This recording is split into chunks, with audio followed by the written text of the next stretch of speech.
Welcome to Rebecca's and my studio. We're going to show you and talk about a number of projects today.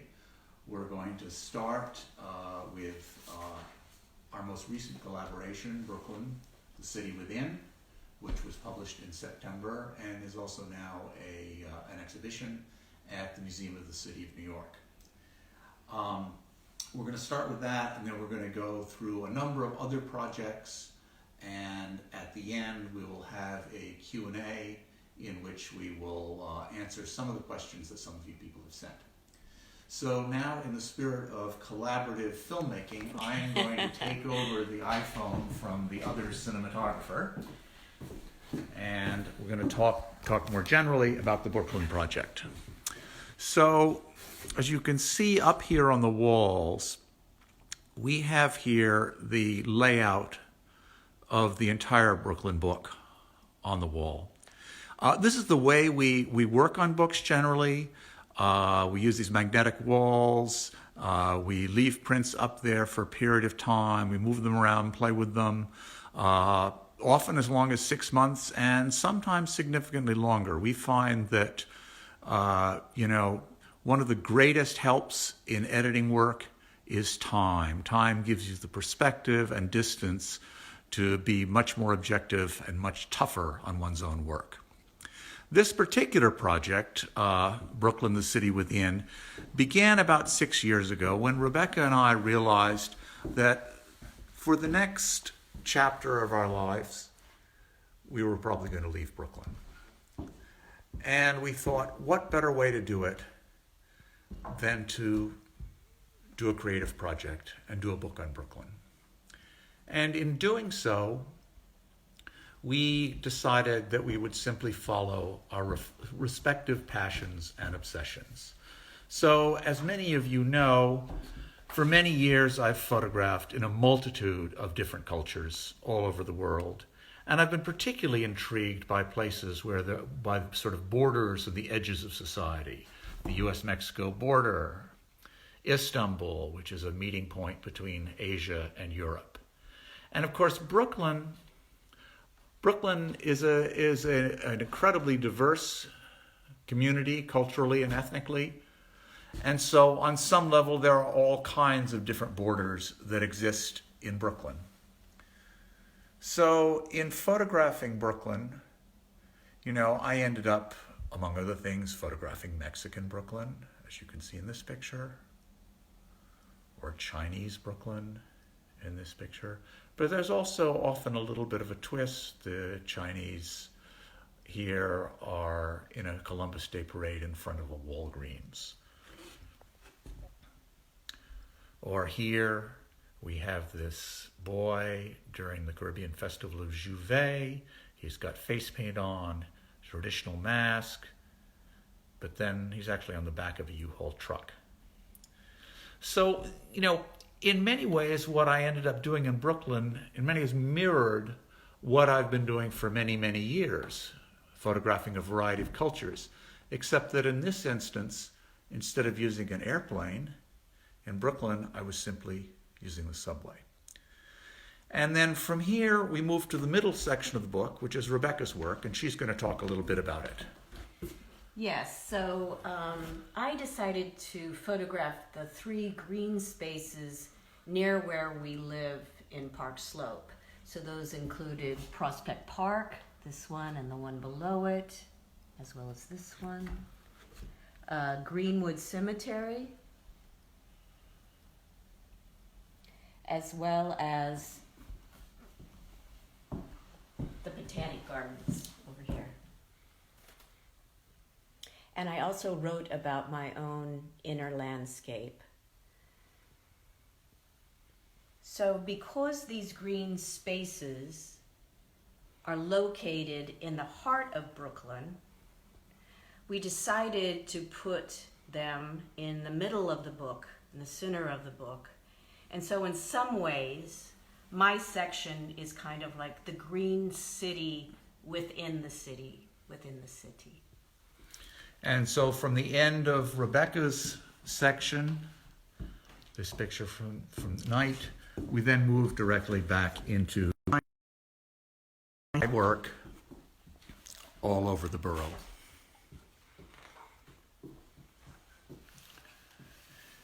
And so, as you know, Rebecca's work is in the middle of the book,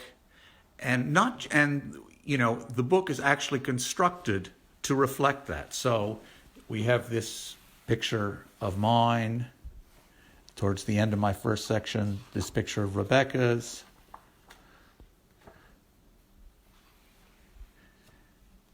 And then we go into Rebecca's section here.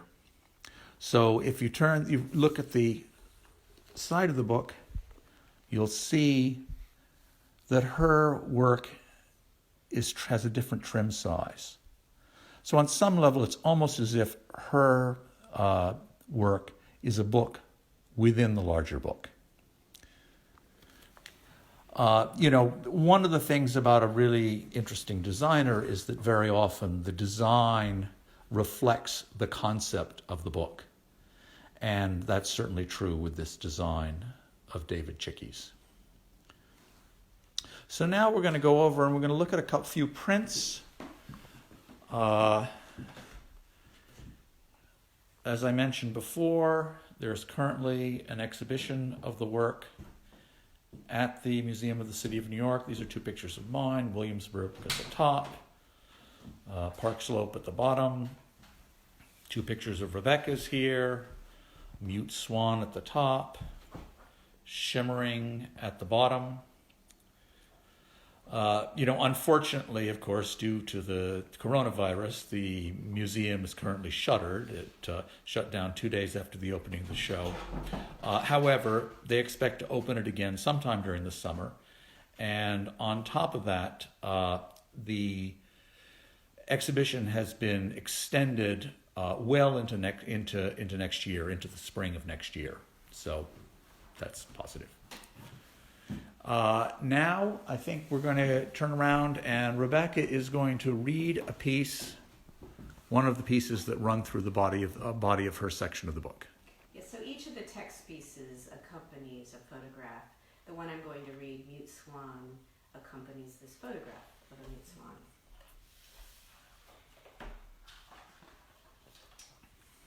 For the past 2 months, I feel a curious need to be in the company of swans, mute swans that, it just so happens, aren't actually mute. Something I love about them. And such an otherworldly call, so hushed you have to lean into the darkness to hear their plaintive countertenor cry. Last light, I watched their 7 bodies drift closer. Why are they calling to me? Perhaps it's because I know too much about them. Those hauntingly beautiful swan songs before death are nothing but sheer myth.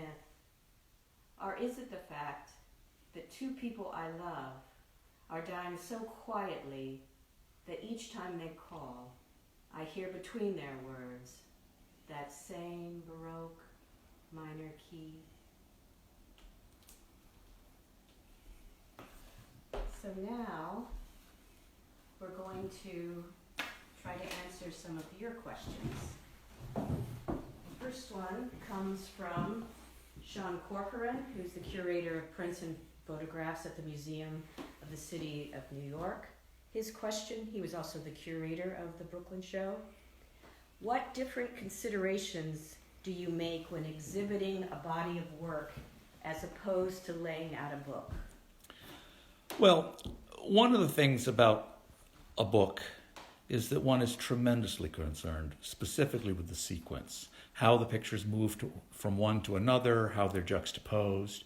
But the other thing about a book is that once the sequence is created, that's it. It never changes. An exhibition, if it moves to different venues, can have a different kind of meaning, a different iteration according to the architecture of the different space. The other thing about an exhibition is that when you have larger prints, like these 2 bottom ones of ours in particular here, you can sort of enter the world of the print in a different way. The print becomes an object unto itself, which is quite different than the way you experience the pictures in a book. So with a picture like this, you can sort of spend time close to it, going across it, and see all the different details, all the different things that are going on in a way that you wouldn't experience it in a book.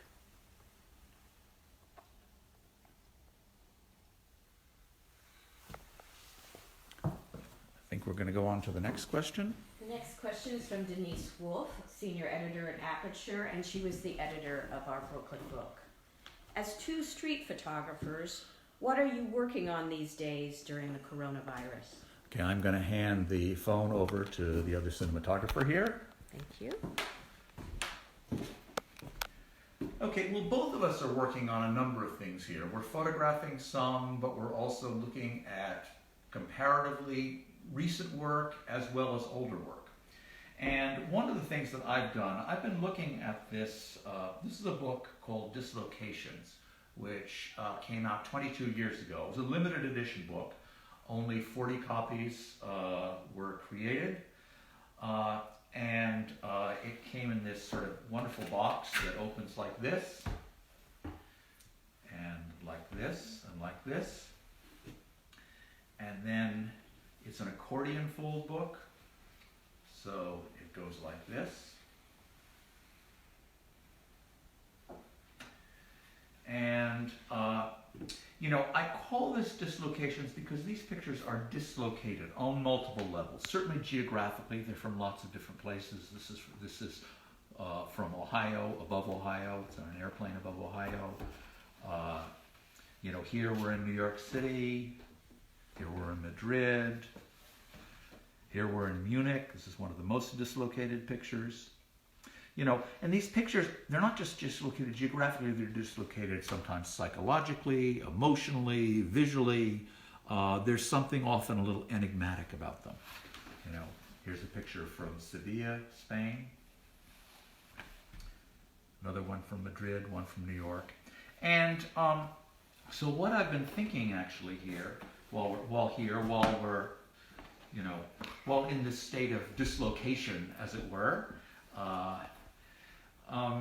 is that I would bring out or explore the possibility of bringing out another version of Dislocations, which would include about a third of the original pictures, but then have a whole bunch of new pictures from the last 20, 25 years. And so I'm going to take the phone back again and talk a little bit about this. So this is the beginnings of a layout of some of the Dislocations work. So as you can see right here at the beginning, it starts very much the same way, but then we go into this picture from Buffalo and this picture from Atlanta. This picture I think you saw from Madrid was in the original, but then this is quite a new picture from just last year from Moscow. This is a picture from Brooklyn. This is from Canada. That same one from Munich below, but then there's Genoa, South Korea,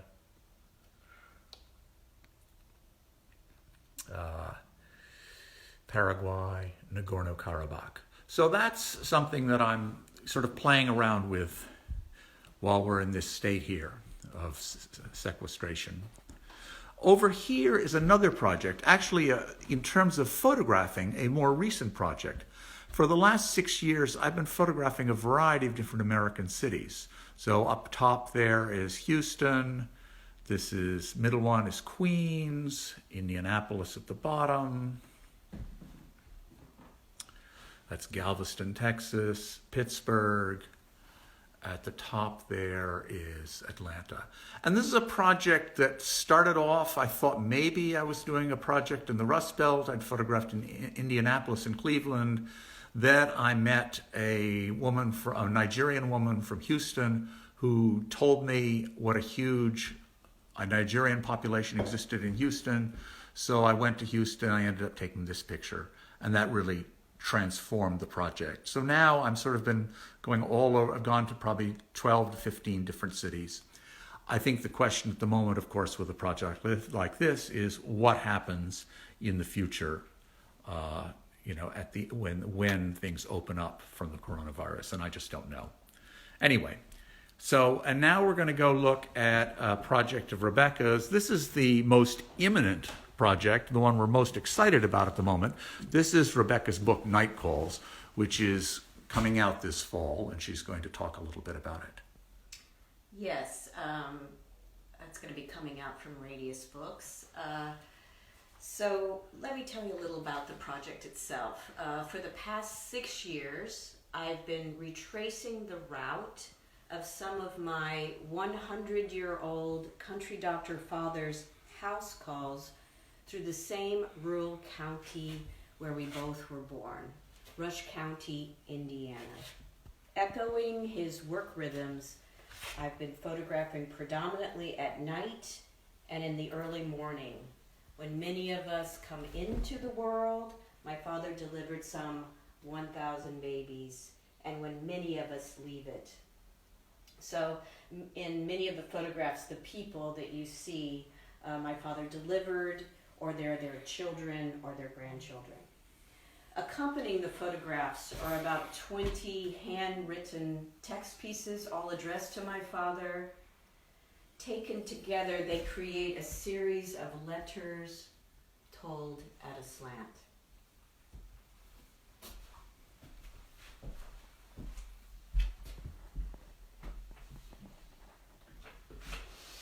So Alex is going to come over, and I'm actually going to read one of those text pieces and show you the book dummy.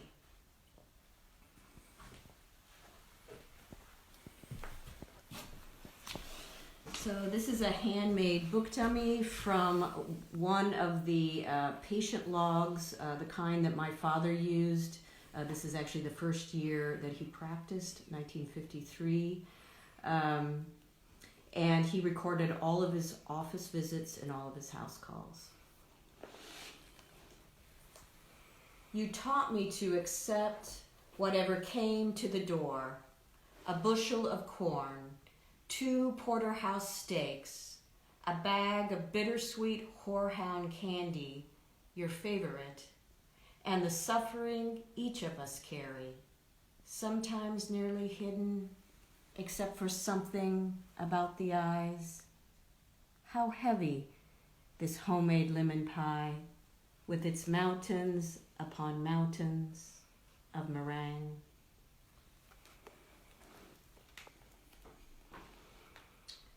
So now we're going to look at some work we've been doing over the past 7 weeks here on Cape Cod.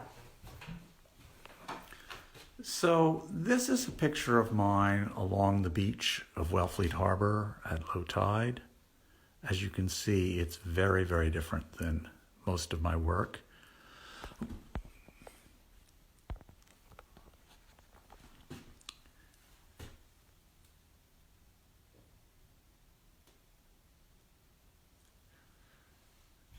You'll see, first of all, it's a medium format panoramic picture. Furthermore, it's, soft colors, still, very, very different than the sort of vibrant kind of pictures that I'm known for. I'm experimenting. This is a challenge. This is what I see and what I find up here, and we'll see where it goes as a project.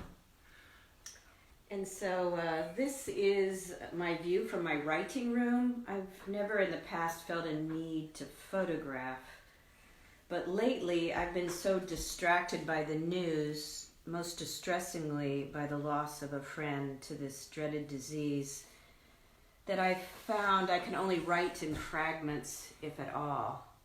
So late afternoons, while Alex photographs the beach just outside my view, I find the quiet of the house begins to inhabit me. That's when I pick up the camera and photograph from this side of the glass. Could it be the third collaborator in our Cape Cod project is silence itself? Now we're going to go on to a question from some of you.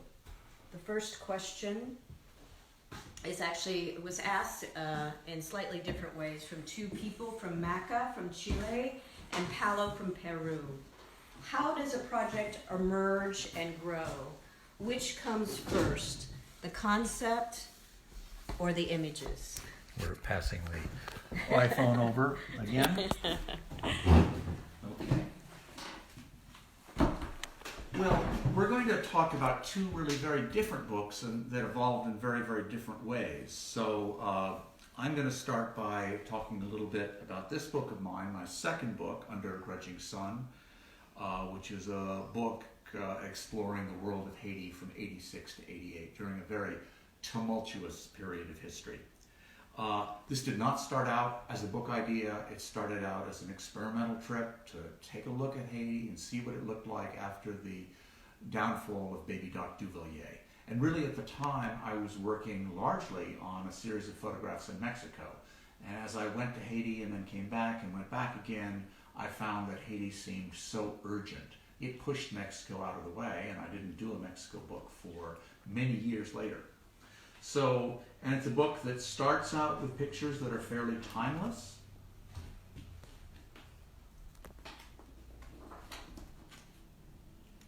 And it's a book that slowly, as you get deeper into it,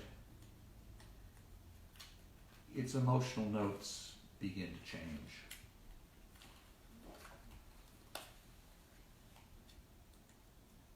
And this really reflected my experiences in Haiti. So, violence began to emerge, and the country went into a kind of spiral of violence.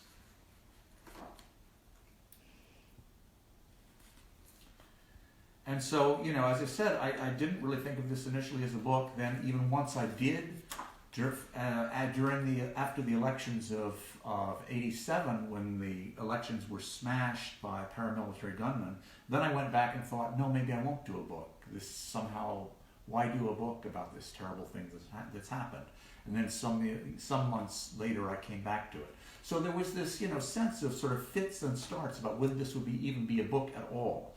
And I think that with book projects or any long-term projects, for me at least, it's very, very much a kind of journey that one embarks on, but one has no idea where the journey is going to end. It's a journey with no destination. Somehow you think there is a destination somewhere, but where it is, it's really the photographs that dictate where that journey ends. So now, going on to another question.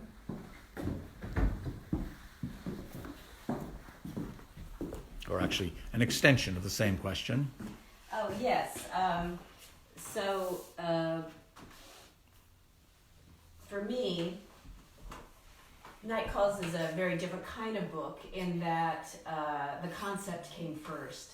Some 30 years ago, when I was a young photo student at ICP in New York City, I first came across Eugene Smith's famous Life magazine essay, Country Doctor, and I realized at the time that the Country Doctor was just a few years older than my father, and it made me wonder, how would a woman tell this story, especially if she happened to be the Country Doctor's daughter? Okay, now off to another question. This one is from Sarah, a former student who's a professor from Indianapolis. Rebecca, I wondered if you could talk more about the lyrical text pieces that will be part of Night Calls. When and where did you write them, before, after, or during the process of photographing for the book? Well, that's a good question. Oftentimes, the photographs come first. This is true with my third book, My Dakota. Also, it was true for Night Calls.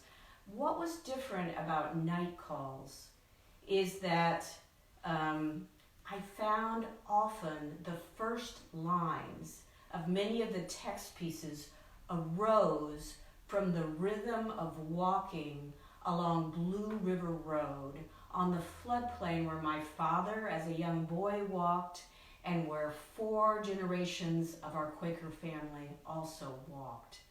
So in the spirit of this, it inspired me to, and Alex, I'm going to have you show them a couple of these prints. It inspired me for the first time to create prints in which I have a single line of text handwritten on them. In fact, these two, which are 8 by 10 inches, are going to be the images for the limited edition of the Night Calls book. And they contain some of my favorite lines from the work, including this one, won't the night be a kind of blossoming? Okay, off to the next question. How do you change movement, as in symphony, when sequencing pictures for editing? This is from Olivier, originally from France, now on Cape Cod. And we're changing cinematographers again.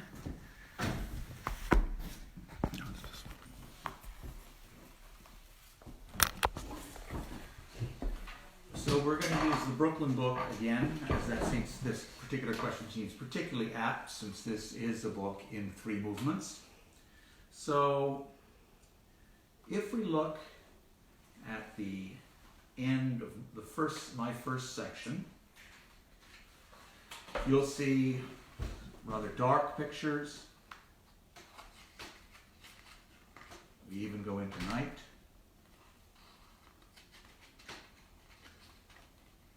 Then we hit a page announcing Rebecca's section, a page with one of her texts, and then we go into night with her pictures. And then from her, the orange glow here on the leaves, we go to the orange glow of the carps, and that leads directly into the yellow at the top of the carp leads directly into this. So that's sort of how that transition went from Rebecca's, from my first section to Rebecca's. And then when we get to the end of Rebecca's section, again, the transition takes place. So we have this Rebecca's shimmering picture. Oh, there's something kind of dreamy.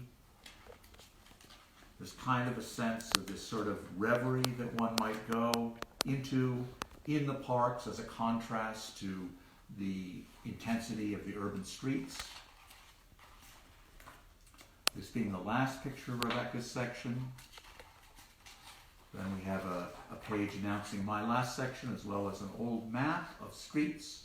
But instead of leaping directly into pictures that are incredibly vibrant and energetic, like some of mine, it starts off with a much more dreamy kind of picture of mine, a little different than some of mine.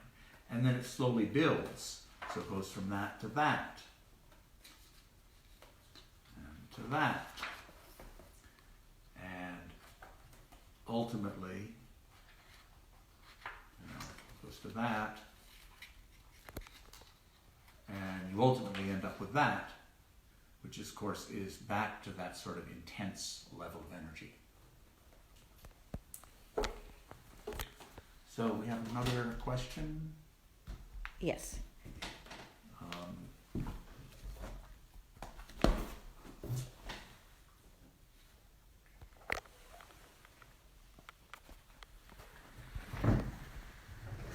The next question is from JS from Japan.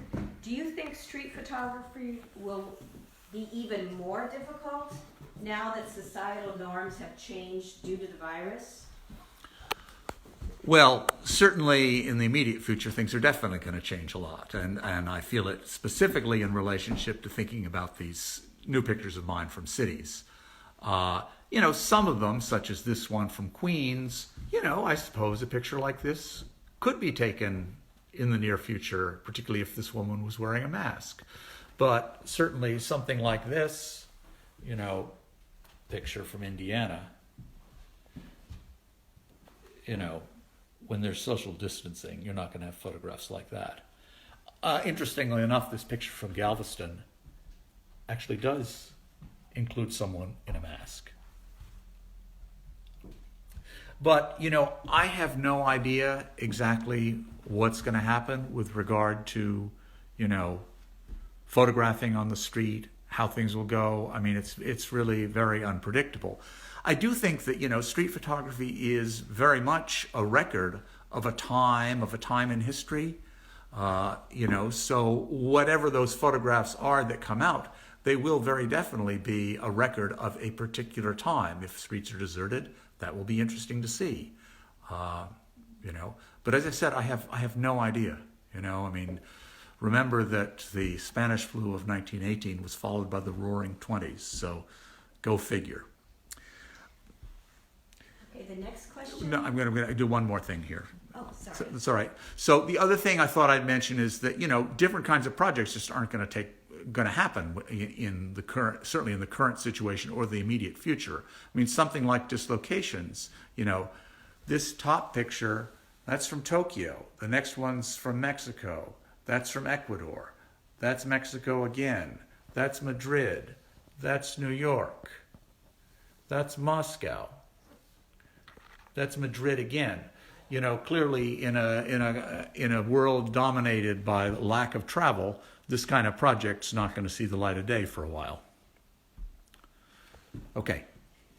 Now the next question from Jake from the UK. I'd love to hear your thoughts on sequencing a project. Do you find that deciding on the first few images can be like herding cats?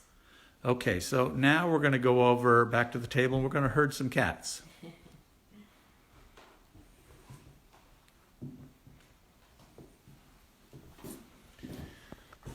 So I'm going to hand the phone back.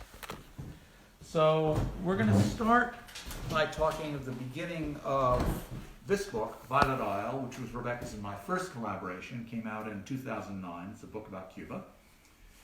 And it comes in the slipcase.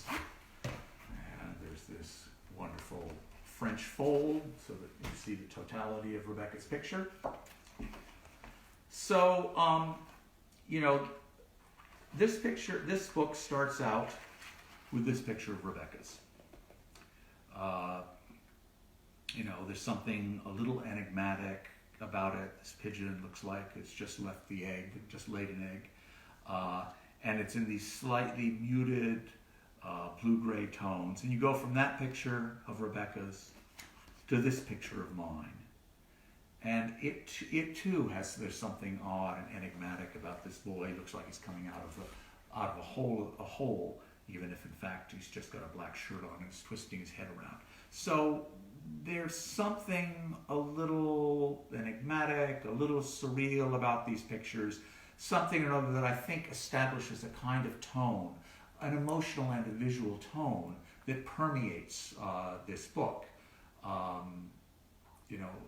Pico Iyer liked to say that Cuba is the ambiguous island, and I think there's a lot of truth to that, and I think Rebecca's and my presentation of Cuba really reflects that notion. So then from there, it goes to this picture of Rebecca's, of the pigeon wing, and this is a picture that sort of establishes that we are in Cuba. We see the buildings of Havana behind. All of a sudden, we say, okay, yes, we know, here we are in Cuba. And we have these remarkable colors on the pigeon wings, greens and blues and yellows. And then we turn the page and we get to this picture of mine, and those tones, those blues and greens mirror some of the tones of this. So that's the way that book begins. But I think generally we often feel that the way that the first pictures in a book and the last pictures in a book often come easier than the middle. The beginning and end often, it makes a lot of sense. You can sort of latch onto those pictures, but getting between them is often difficult. I'll show you one other example of the beginning of a book. This is La Calle, my book of some 35 years of Mexico, work from Mexico. And this book, I decided I wanted to start with, because I started working initially in black and white in Mexico and then turned to color, and Mexico was one of the key places in terms of my decision to move from black and white to color. I decided I wanted to start in black and white. And it always seemed to me that this particular picture was the right one to begin with. I mean, there's this sort of uncertain, questioning stare from this boy with these, in a cemetery with these wreaths and so forth. And then there's this horse and rider sort of running by, kid is utterly unaware of it. There's something almost dreamlike about that. And so I sort of felt that was sort of like the dream of Mexico. And then it goes into sort of somewhat more hard-edged pictures, black and white again, and then ultimately starts with the color, and then the rest is all color. So that's the way two particular books begin. So now for the last question, and I'm going to hand the phone back over to Alex. Chris from New York City, who are some of your favorite artists or works, including and beyond writers and photographers? So I thought for myself, I decided to, there are many favorites and many influences in my life. But I thought I would start by showing two works, one from very early on and one from much more recent. So this is a reproduction of a Chirico painting. I come from a family of artists. My parents took me to museums early on, and I remember loving Chirico early on, really early on. And I think if you look at the picture, you can also see sort of links with some of my work, particularly my Mexico work. And then the other book that I thought of is this book, which I read fairly recently, The Palace of Dreams. It's by an Albanian novelist, Ismail Kadare. This book is kind of a wonderful allegory of power. In this book, basically, there's a palace where they collect all the dreams of all the people in the empire, and they collate them and put them together, and they present them to a committee, and then ultimately to the Sultan for some kind of analysis of the society. But it's just what a remarkable idea, this sort of notion of entering the world of people's dreams. And I chose a few. One of my earliest influences, Wright Morris, this book, God's Country and My People. Wright Morris was one of the first to combine both text and images in his books. His own text and images, that is. And then I'm going to show you three books that have a kind of collaboration in different ways. Virginia Woolf, long an inspiration of mine. I especially love this edition of A Writer's Diary, her journals, because the cover was created by her sister, who's a painter. And then two books that in the past 6 or 7 years have been big influences. This book that Hart Crane, the poet, made along with Walker Evans, the photographer. It's a book-length poem about the Brooklyn Bridge called The Bridge, illustrated with photographs by Walker Evans from the 1930s. And this book is on my bedside table. John Berger and Jean Moore's collaboration, A Fortunate Man, which includes Berger's text along with Jean Moore's photographs of this country doctor from the UK. Okay, so we're going to swing back around here. Now we're going to try and switch the phone around. Try it again. There we go. So why don't we turn around this way? So we just thought we'd turn it around to be able to say goodbye to you all. So thank you very, very much for joining us today. And please stay safe, all of you.